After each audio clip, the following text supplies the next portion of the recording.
Hello, preschool peeps. Hello. Today's oh, hi, Allison. Hi, I'm here too. Yeah. I thought I was just going to keep talking. All right, we obviously didn't get ready. All right, here we go. Ready? Okay.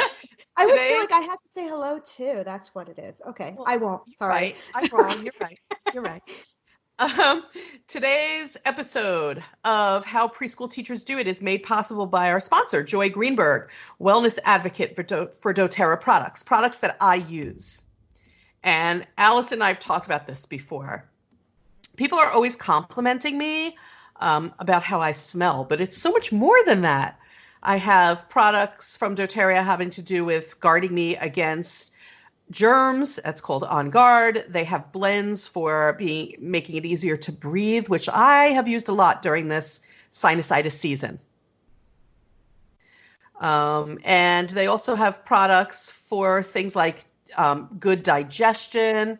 So if you're interested in the offer that our sponsor has put out for our listeners, go to our website, howpreschoolteachersdoit.com. Check it out. You'll get some free product.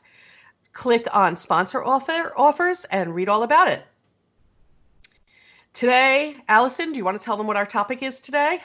Today, our topic is men in the early childhood field. A topic that we actually got a request to do, and one that I've been thinking about for a while, and I know Allison has too. So let's get to today's episode. Welcome to How Preschool Teachers Do It. This is Alison Kentos. I am an early childhood educator. And this is Cindy Tarabush. I am an early childhood consultant. This podcast is for parents and early childhood professionals.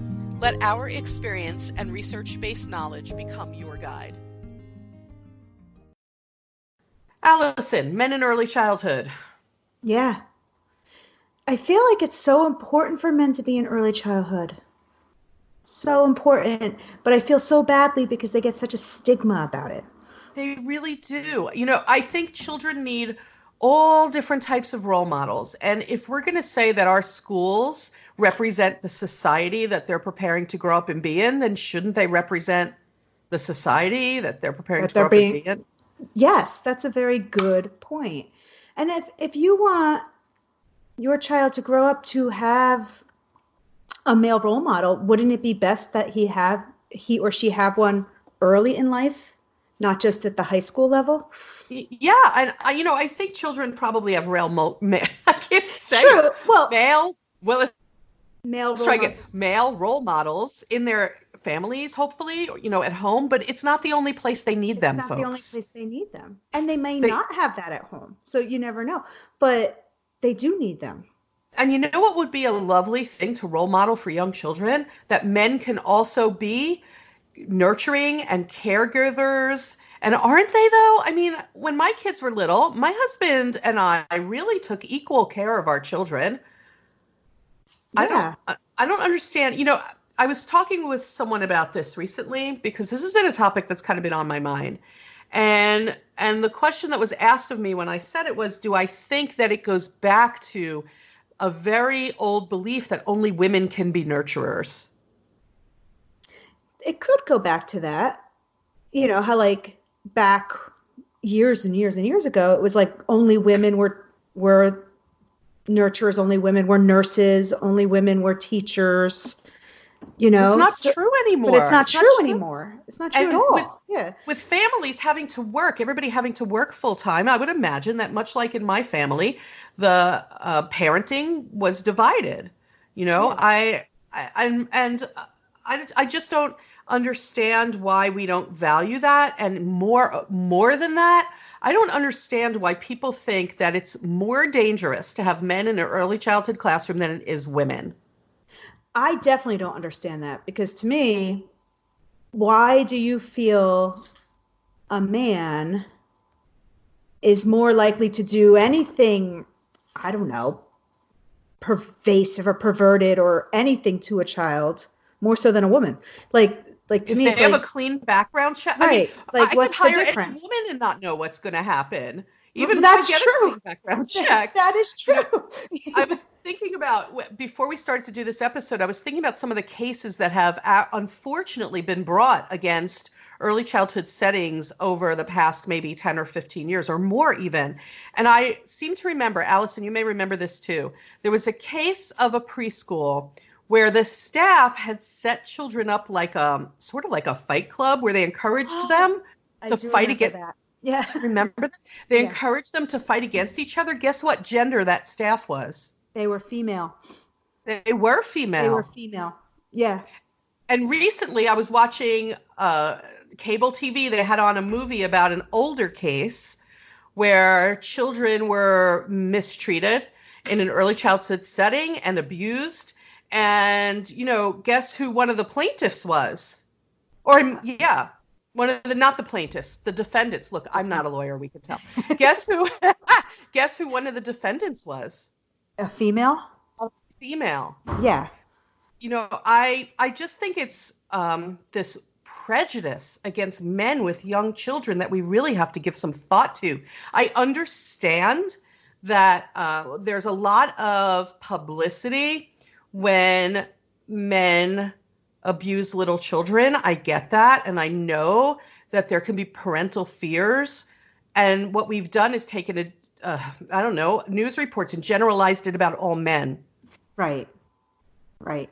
Like, I feel like whenever at schools I've worked at, not at my current school, but other schools, like they had all these rules against what the men could and could not do in their role.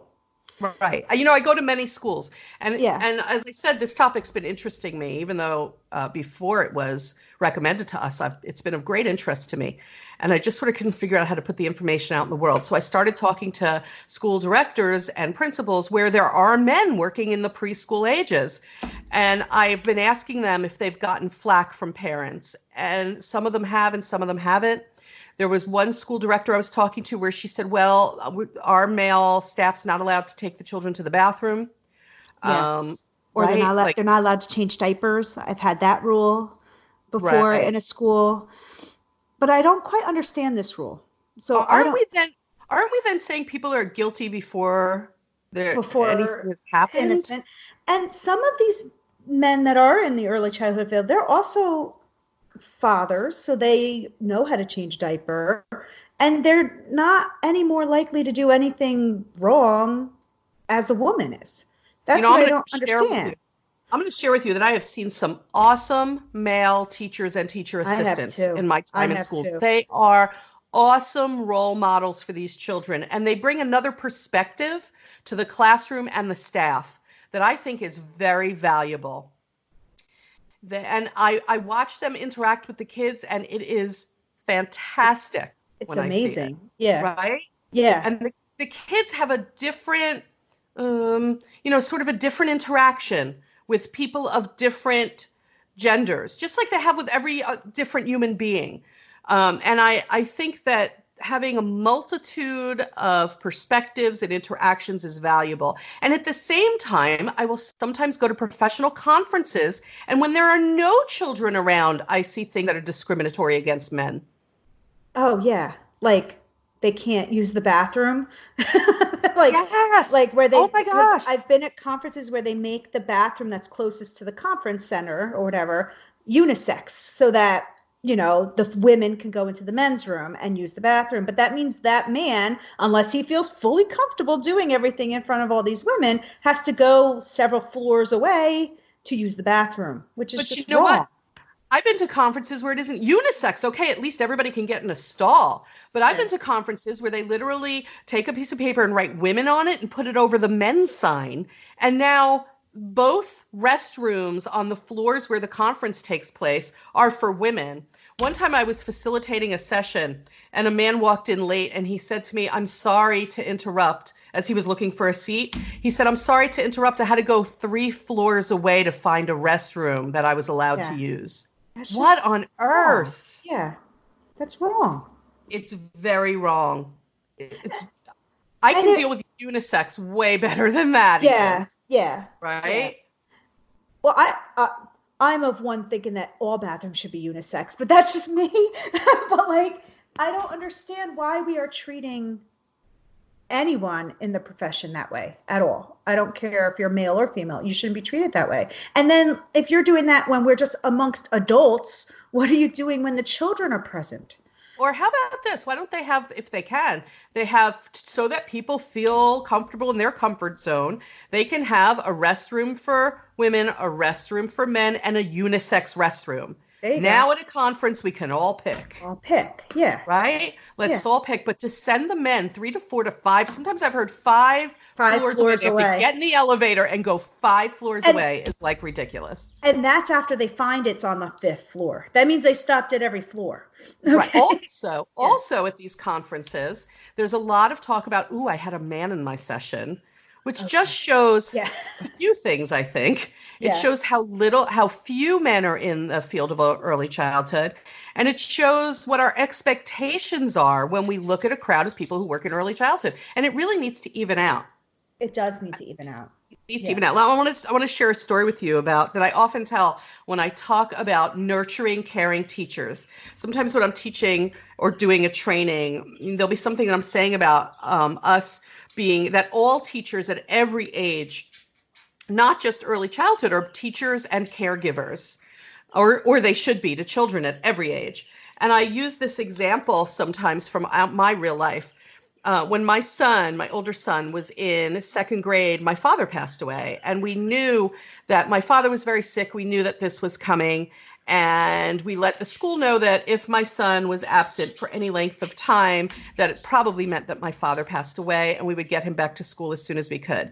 Well, a little time went by, and we were still visiting with family.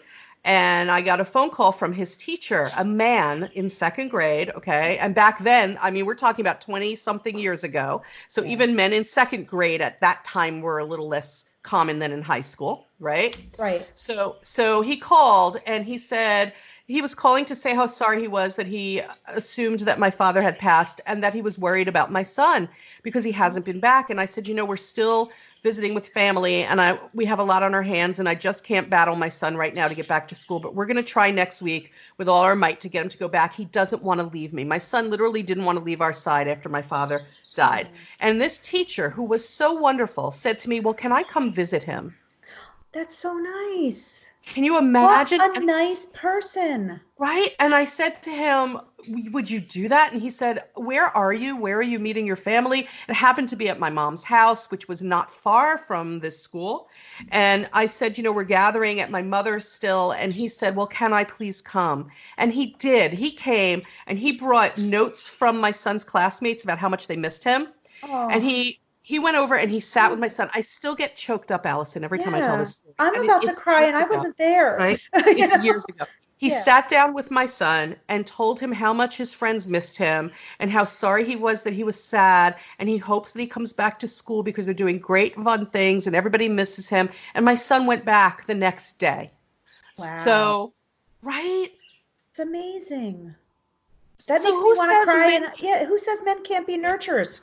I don't know. It's kind of like I get irked every time someone talks about babysitting their own children. Folks, you're not babysitting your child, you're raising your You're child. raising your child. You're being a parent. Yeah. Yeah. Drives me We crazy. need to get past this whole only women can do it thing because it is just not true. It's not true. Yeah. And I want to commend all the men out there who stick to it in early childhood despite suspicion and negative parent feedback and all that stuff because the children need you. They do need you. Don't you think, Allison, the ideal early childhood classroom would have adult representation sort of across the board? Yes. Yes. But it's so hard to find, like even in today's world, like that I feel like a lot of men choose not to go into like the younger grades. I don't know why that is though. I don't Well, know if it's because of the stigma or because I don't probably I'm going to know. say yes. I'm going to say yes Yeah, to everything I'm in gonna a say, name right now. yeah, I mean, Yes to the stigma. Yes to society's expectation. And I expectations, also yeah. think, don't you think that when men say, I want to work in early childhood, everyone looks at them like, what are you talking about? Right. And like, why? Why are we thinking that? Like, I don't understand why society is doing that. Like you should be like, oh, good for you. You want to be a teacher? Great. You know what I mean? What's the difference? But if that same man said, hey, I'm going to go teach high school, and nobody would bat an eye. They'd be like, whoa, that's great. You know what I mean? I don't understand. I don't understand it either. And I've been in many preschools, folks, where I've seen great practices and many preschools where I've seen not so great practices. And they come from women too, the not so great practices. Yeah. Yeah. Or like men when they do choose to do younger grades. Like I work in an elementary school. So, and I have a few friends who are male teachers, not just in my school, but in other schools. And they get kind of like pushed towards a certain area of early childhood or elementary schools. And usually you'll find it's like the phys ed teacher is a man, you know what I mean? And if so, or like maybe the computer teacher is a man, it's like you kind of get pushed in these little areas because if you want to work with that age group and you're a man, it's easier to be like, okay, I'll just do phys ed. You know what I mean? Because that's kind of not as much stigmatized, I guess, for a man to be a phys ed teacher in elementary school. And yet they maybe didn't want to take that route. They wanted to teach third grade. You know what I mean? Like, and I don't feel like that's right either. I don't either. And I No. think we need to get over this whole thing about gender stereotype. This is such a more complicated conversation than just please Yeah. stop assuming every man is going to abuse children. Right. It's I think it's a very deep conversation culturally. We've taken steps definitely. I was watching on one of the streaming services. I was in a hotel room for work, and I was watching on the streaming services one of the game shows from 1955. Oh, good Lord. Oh I could just yeah, and imagine. Yeah. I don't think you can. You have to go on. I'll tell you what I was watching later. Okay. It was. Okay. Let me tell you what the way that they spoke to and treated women was. I'm watching it like, holy cow, just when I think we haven't come any distance at all, look at this. We've come a long distance since the 1950s in our perception of women and how you talk to them and what their role is. Yeah. But I still Right. feel like we have a long ways to go in certain other areas. Still, we do. We have a Yeah. long way to go. But honestly, it isn't only about women. It's also about men. Yeah. Men can be nurturers. Men can be wonderful early childhood teachers. Men can also be terrific nurses. Um, Oh, you if know, you are a man and you are a nurse, when someone asks you, what do you do for a living? Just say, I'm a nurse. Most men will say, I'm a male nurse. No, you're a that's nurse. true. You're a nurse, That's but you shouldn't have to designate anything. You're a nurse. I don't go around saying I'm a female teacher. I'm a teacher. But I feel like people are like, oh, you're a male nurse. Oh, like, no, you're a nurse. That's great. I couldn't do that job. So and I actually talked to amen him. to that. I could Actually not be a nurse. I could not be a nurse. And I actually talked to a nurse once who was a man, and I was in college at the time. But I remember having this conversation with him. I was like, he goes, so many people say, oh, are you just training to be a doctor? He goes, no, I trained to be a nurse.